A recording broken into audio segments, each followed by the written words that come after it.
আসসালামু আলাইকুম। বাংলা ব্যাকরণের ধ্বনির যে অংশ আছে সেখান থেকে বাংলা স্বরধ্বনির যে উচ্চারণ, এই জায়গাটা যদি আপনি ক্লিয়ার রাখতে পারেন, এখান থেকে আপনি ২-১ টা প্রশ্ন অবশ্যই কমন পাবেন। আপনি যদি বিগত বিসিএস এর প্রশ্নগুলো দেখেন, সেখানেও কিন্তু এখান থেকে প্রশ্ন এসেছিল। পাশাপাশি অন্যান্য যে চাকরির পরীক্ষাগুলোতে সেখান থেকেও কিন্তু এখান থেকে অর্থাৎ প্রশ্নগুলো করা হয়ে থাকে। খুবই গুরুত্বপূর্ণ টপিক। আসুন আমরা আলোচনা করি। আশা করি আ আজকের পর থেকে এই অংশটা আপনি আর ভুলবেন না। তো দেখুন, এখানে আমরা বাংলা স্বরধ্বনির উচ্চারণকে আমরা কিভাবে ভাগ করব। প্রথমে আমরা এখানে লিখব হচ্ছে উচ্চ। প্রথমে লিখব উচ্চ স্বরধ্বনি। এরপর হচ্ছে উচ্চ মধ্য। এরপরে হচ্ছে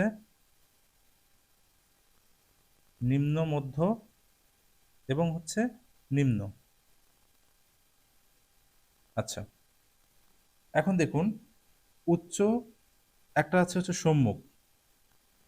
সম্মুখ একটা আছে আপনার কেন্দ্রীয় এবং আরেকটা আছে হচ্ছে পশ্চাৎ। পশ্চাৎ এবং কেমন হয়, অর্থাৎ এগুলোর উচ্চারণ কেমন, উচ্চারণ কেমন হয় সেটাও আমরা জানবো। তো দেখুন, উচ্চ সম্মুখ স্বরধ্বনি কোনগুলো? উচ্চ সম্মুখ স্বরধ্বনি হচ্ছে অর্থাৎ রস্যি এবং দীর্ঘি, এগুলো হচ্ছে উচ্চ সম্মুখ স্বরধ্বনি। এবং উচ্চ পশ্চাৎ স্বরধ্বনি কোনগুলো? সেটা হচ্ছে রস্যু এবং দীর্ঘ। এবং এদের উচ্চারণ কেমন হয়? এদের উচ্চারণ হয় হচ্ছে সংবৃত। এরপরে আসি আমরা উচ্চ মধ্য। উচ্চ মধ্য সম্মুখ স্বরধ্বনি হচ্ছে এ এবং উচ্চ মধ্য পশ্চাৎ স্বরধ্বনি হচ্ছে ও। এবং উচ্চ মধ্য সম্মুখ এ এবং পশ্চাৎ ও, এদের উচ্চারণ কেমন হয়? অর্ধ সংবৃত। অর্ধ সংবৃত। এরপরে আসি আমরা নিম্ন মধ্য। নিম্ন মধ্য সম্মুখ স্বরধ্বনি কোনটা? সেটা হচ্ছে এ। এবং নিম্ন মধ্য পশ্চাৎ স্বরধ্বনি কোনটা? সেটা হচ্ছে স্বরেও। এবং এদের উচ্চারণ কেমন হয়? অর্ধ বিবৃত। এরপরে আসি আমরা নিম্ন সম্মুখ স্বরধ্বনি নেই, নিম্ন কেন্দ্রীয় স্বরধ্বনি একটাই, সেটা হচ্ছে স্বরেয়া।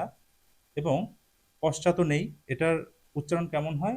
এটার উচ্চারণ হয় হচ্ছে বিবৃত। তো দ্যাট মিন্স আমরা যদি এই অংশটা ক্লিয়ার করতে পারি, এখান থেকে আমরা পরীক্ষায় কিন্তু ইনশাল্লাহ কমন পাবো।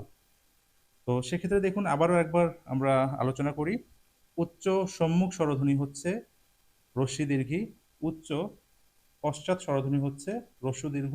এবং এদের উচ্চারণ কেমন হয়? সংবৃত হয়।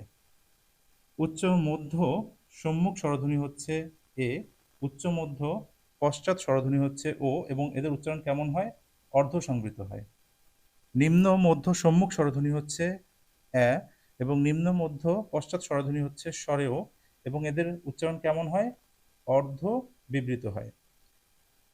এরপর আসি নিম্ন সম্মুখ স্বরধ্বনি নেই, কেন্দ্রীয় স্বরধ্বনি একটা আছে স্বরেয়া এবং এটার উচ্চারণ কেমন হয়? বিবৃত হয়।